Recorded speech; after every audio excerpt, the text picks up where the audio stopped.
বাজার থেকে মাছের ডিম না আনলে আমার সাথে সবসময় ঝগড়া লেগে যায়, কারণ আমার মাছের ডিম খুবই খুবই পছন্দ। শুধু আমার না, আমার বাসার সবাই যখনই বাজারে যায় তখনই বলি মাছের ডিম কিন্তু অবশ্যই আনবা, অবশ্যই আনবা। তো মাছের ডিম তো আনে মাঝে মধ্যে কিন্তু কিনেও আনে। তো যাই হোক, আজকে মাছের সাথে কত বড় একটা ডিম এসেছে। এখন এই ডিমটাকে একদম স্পেশাল ভাবে রান্না করবো, একদম মজা করে। আর এই ডিম রান্না করলে শুধুমাত্র এই ডিম দিয়ে তুমি খেতে পারবে একদম 2 থেকে 3 প্লেটের মতো, কারণ এটা এত মজা। যেদিন এই ডিম রান্না করি সেদিন আর কিচ্ছু রান্না করা লাগবে না।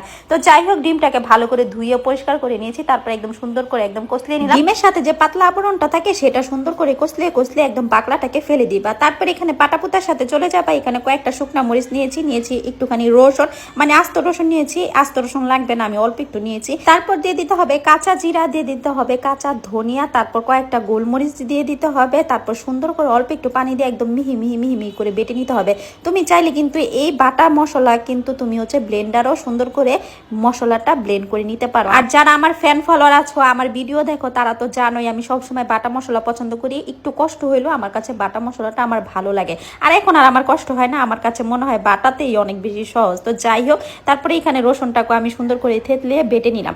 বাটা হয়ে গেলে তারপর সবগুলো একসাথে উঠিয়ে নিতে হবে। বন্ধুগণ দেখো কত সুন্দর কালার হয়েছে। আসলে বাটা মশলার কালারটাই অন্যরকম হয়। তো এখান থেকে কিন্তু আমি রসুন আগে থেকে সরিয়ে নিয়েছি, যেটা তোমরা দেখো নাই। তারপর এখানে যে একদম ডিমটা আছে সেই ডিমের মধ্যে অল্প একটু মশলা দিয়ে দিলাম, একটু আদা বাটা দিয়ে দিলাম ধনিয়া পাতা, একটুখানি বেরেস্তা আর একটুখানি লবণ। ব্যাস, এখন সুন্দর করে মাখা চাকা করব।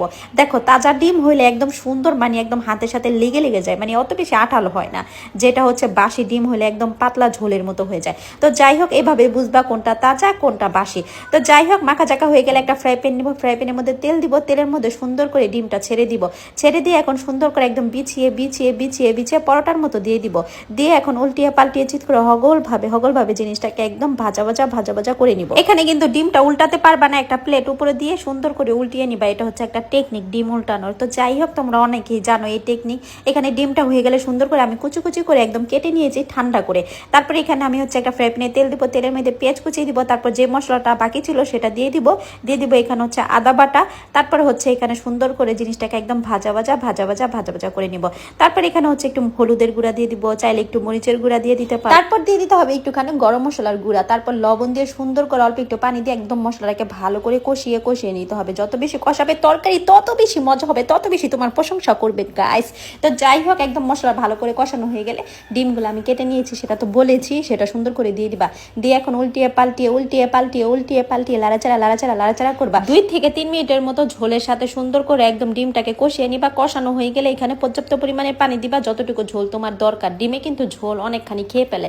তো যাই হোক, তারপর একদম ঢাকনা দিয়ে রান্না করবা। যখনই দেখবে একদম বলক চলে এসেছে, তখনই কয়েকটা কাঁচামরিচ দিয়ে দিবা। তারপর ধনিয়া পাতা দিয়ে দিবা উপর থেকে একটু বেরেস্তা, একটু ভাজা জিরা দিয়ে এখন সুন্দর করে লাড়াচাড়া করে আবারও 5 থেকে 6 মিনিটের মতো দমে দিয়ে রাখবা।